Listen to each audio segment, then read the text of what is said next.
Oh, hello there. I'm Justin, and we're doing a movie show. We're going to talk about the Fantastic Four 2015. I hope you're ready. I am.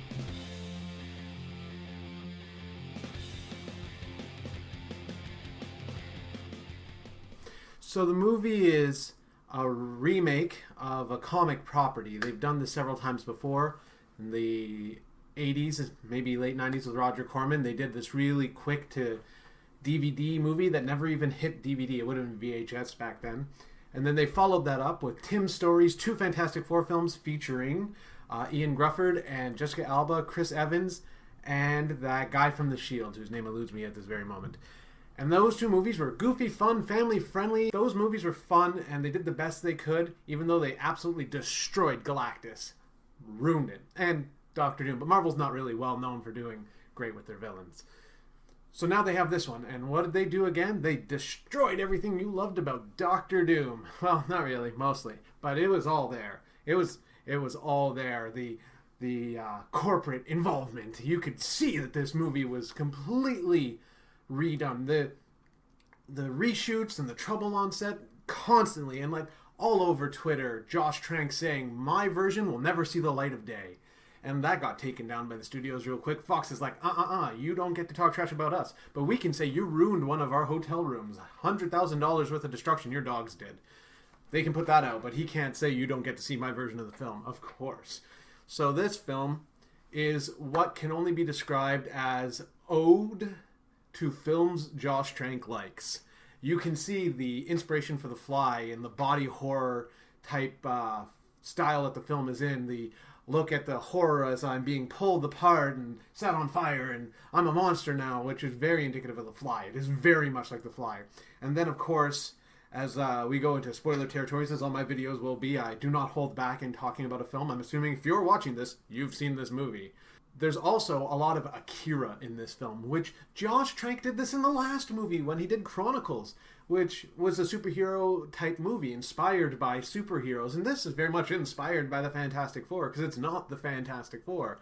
In fact, there's so much other stuff in this. Like I said, there's a scene with Doctor Doom walking where he's basically Tetsuo from Akira. He's like, and brain exploding, and you splattered on the wall. Where, like, Tetsuo escaping from the facility in Akira. That's what he does. I'm surprised he didn't get a red cape and fly out. Well, he got a green cape.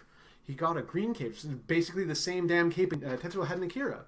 So this movie is clearly Josh Trank does Fantastic Four meets Akira. That's what it is. And it's got this very serious tone of science and how science can ruin everything. And like in the Fantastic Four comic that it's based on, which I have right here, Ultimate Fantastic Four, they build a giant reactor. And he builds one in his room there, in his garage. He's like, I'm going to build a giant reactor. You can see in this panel here, he's in his garage making a teleportation device. He starts teleporting cars into other dimensions. Like, he knows what he's doing in this. Whereas in the movie, he has no idea. He's like, I must be teleporting into China or somewhere in Nevada, but he has no idea.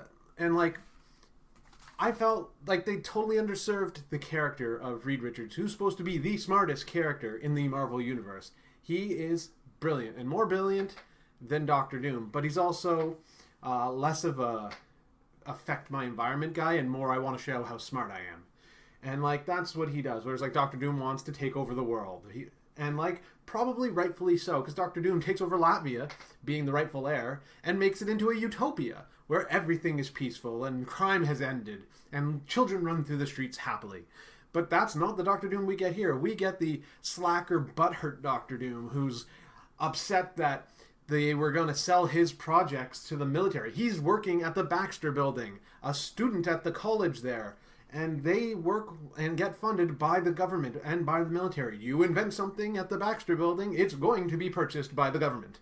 That's the way it goes. Now, this isn't far off from what Apple had started off with, where Steve Jobs invents the mouse and thinks, oh, well, I'm working for a major conglomeration. If I don't want it to be sold, I better undersell it. So he undersells the mouse, calls it the mouse, so it seems like a stupid little thing, and then he goes off and patents it on his own when they pass on it.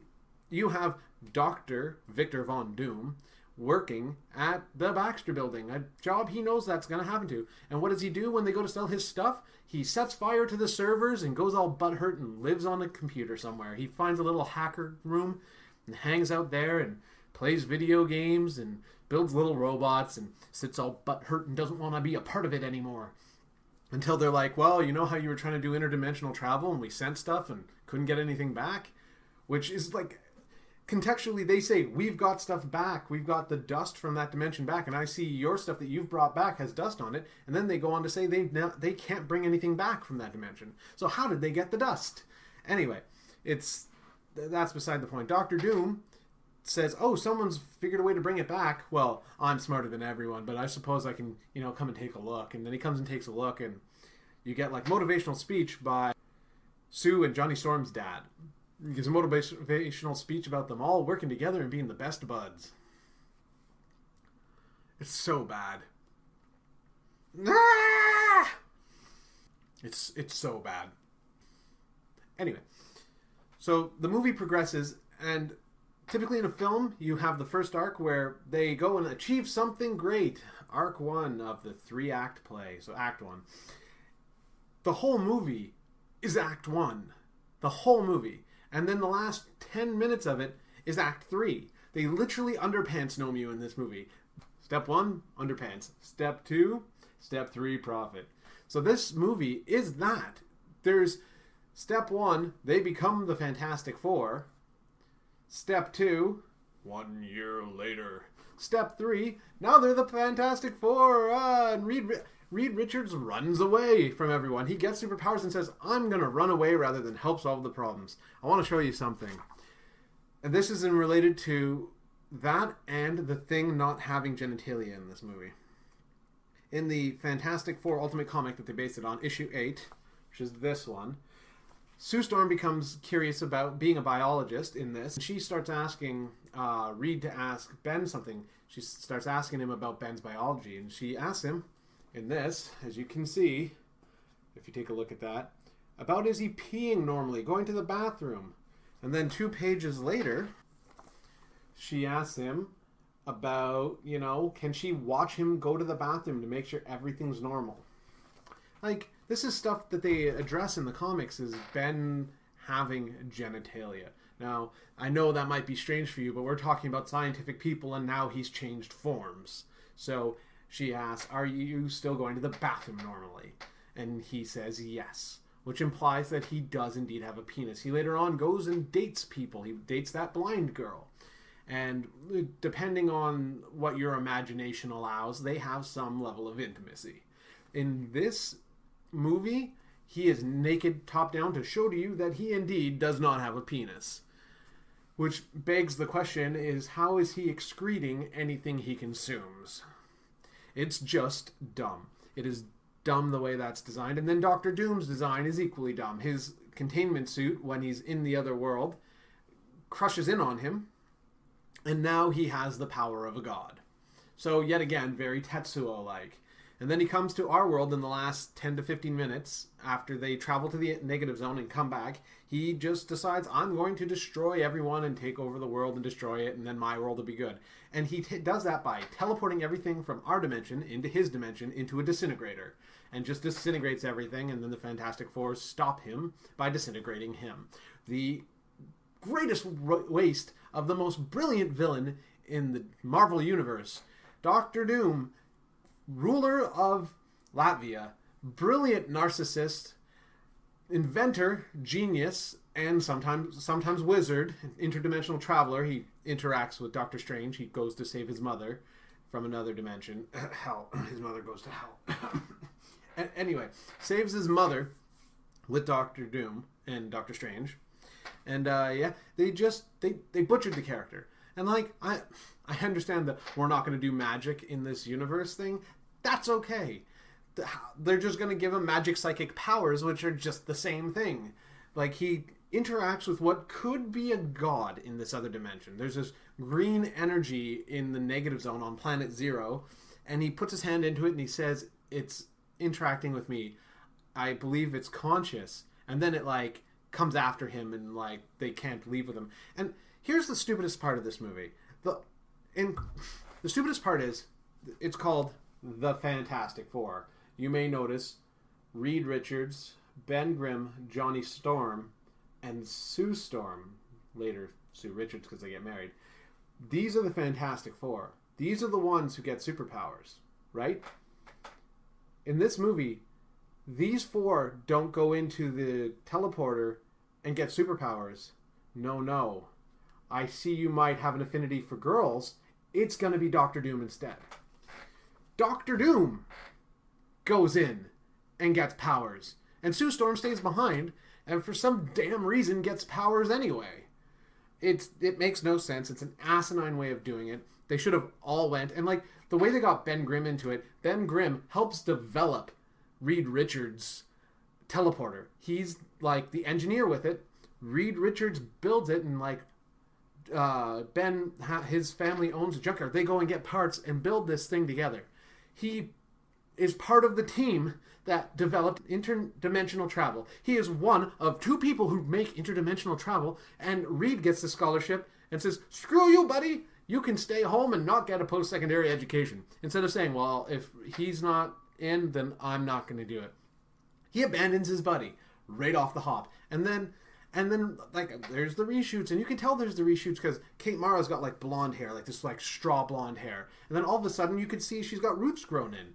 And then like a second later there's a cut and she's got straw blonde hair. And you're like watching this and like if you're the kind of guy who notices these things, you're like, what is going on with her hair? Did she develop the mutant ability to change the color of her roots? Like this is distracting. And then like Reed Richards runs away from the crew. He's like, "Oh no, it's horrifying what happened. I'm going to escape this facility and disappear for a damn year." A damn year that they're without Reed Richards, who's supposed to be their leader, part of the group, never abandon the group no matter what. You know, family, you know, blood is thicker than water. Like Reed Richards abandons them for a year, which just boggles my mind. And then in this movie, they don't address that. They just magically get powers. He touches the green goop. They magically get powers. Okay. And like they're not even in this world for long. They're in this world for like 5 minutes and then they go back again and get, like, not even them. Some astronauts that they never address go back and get Doctor Doom a year later. And how he survived for a year with this mask on his face that he can't take off because it all melted to him is completely beyond me. He didn't have the green blanket before. Where did he get the green blanket now? And then they have this like he can control reality abilities, yet he hasn't taken the mask off or done anything with himself. He's like, the planet has kept me alive. So yeah, okay, here's a bigger, deeper philosophical implication. Did you meet God in this reality? It's just like that's the bigger question. And like, why does he all of a sudden decide he wants to destroy everyone and kill everyone he used to love, except for the Fantastic Four? He'll kill, you know, one of the teachers, but it, like, oh, you know, I'm on like a killing spree. Why don't I kill everyone who's made me mad? Reed Richards, you're dead. In the comics, he doesn't kill Reed Richards because Reed Richards is like married to Sue Storm when they meet. And he's just like, well, if I kill your husband right out, you're not going to fall in love with me. I've got to prove that you should love me. And like he's constantly doing that to Sue Storm, constantly trying to prove to her, Doctor Doom, actual doctor. So like, this is the, I don't want to say the worst version of Doctor Doom I've ever seen. They're like, the Roger Corman one was really campy. It was like to the extreme version, and it was all right. I'm like, okay, I see Doctor Doom in this. And then they did the Tim Story ones, the two, and like Doctor Doom's like searching after power, and he's from Latvia, and he's got the mask, and he's a corporate businessman, which I'm like, I suppose it's kind of like running a country, sort of, whatever, I forgive them.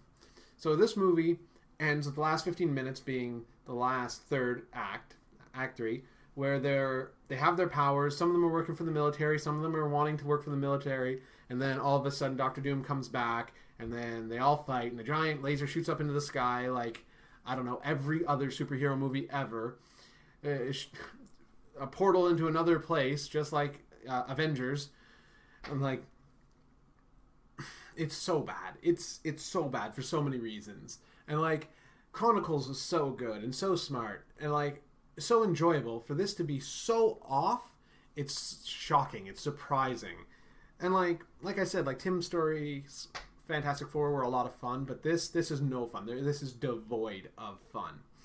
So like I told a friend that I gave this like a 6.5 out of 10, and I maintain that because it is interesting, and you can see that it's interesting when you watch it. There, like the first act, which is actually the whole movie, has an interesting premise of like the science of it and moving forward, but like it is so forced. Like Ben Grimm, they drag him back to be one of the first people that walks on another planet. Like they get drunk and drag him back. I'm like, wow, yeah, you're just like the worst kind of friend, aren't you, Reed? And like they're not likable. They're not fun people. You know, Sue Storm's like too good for everyone there. She just can't be bothered. She has no relationship whatsoever with Johnny Storm. And at one point, he throws a fireball at her, and I'm just like, how did you not instantly recognize your sister coming around? Like, oh wait, because you have no relationship with her, so of course you would accidentally try and shoot her dead. That was dumb. And then at the end, they end up at Central City, which was the city they launched their spaceship from in the original comic. They have like a research facility called Central City, and it's dumb. They're like debating what they're going to call their superhero team. I'm like listening to this, and they're like, Ben Grimm's like, this is fantastic, and Reed Richards is like, say that again? This is fantastic? I think we should be, and then it's like Fantastic Four and big title screen. So it's awful. It is all that is awful about current cinema. If people are saying they're getting superhero fatigue, it's films like this that are doing it. And that's me signing off. All the best to you.